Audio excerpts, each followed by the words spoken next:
এক ট্রাক সরকারি চাল চুরি করার পথে ধরা, জনগণ ধরে আটকাই দিছে শরীয়তপুরে। এই চালুর অবস্থার নাম মনে হয় এখনো যে জননেত্রী শেখ হাসিনার নামটাই আছে সম্ভবত। আজকে এক ট্রাক চুরি করতে যা ধরা খাইছেন, এতদিন কত ট্রাক চাল চুরি করা হয়েছে? সরকার 2 মাস হইল না যে সরকার বাংলাদেশে আসলো, গঠন করলো, এর মধ্যে আপনারা ট্রাক ট্রাক চাল চুরি করে নিয়ে যেতেছেন, উদাও করে ফেলাইতেছেন।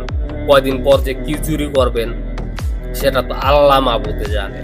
সরকার গোডাউনের চাল খালি হয়ে যেতেছে, চুরি করে উঠাই নিয়ে যেতেছেন ট্রাক ভর্তি করে।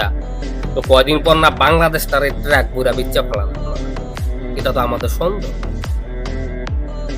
ওই শেখ হাসিনা থাকাকালীন তো এরকম কিছু হয় নাই বাংলাদেশের ট্রাক ট্রাক চাল, কারণ আওয়ামী লীগের নেতা কর্মীরা শেখ হাসিনার হারে হারে ভয় পেয়ে জানতো যে একটু ছুতা পাবো আমার নেত্রী একটা সেকেন্ড দেরি করবেন তার বিচার করার জন্য।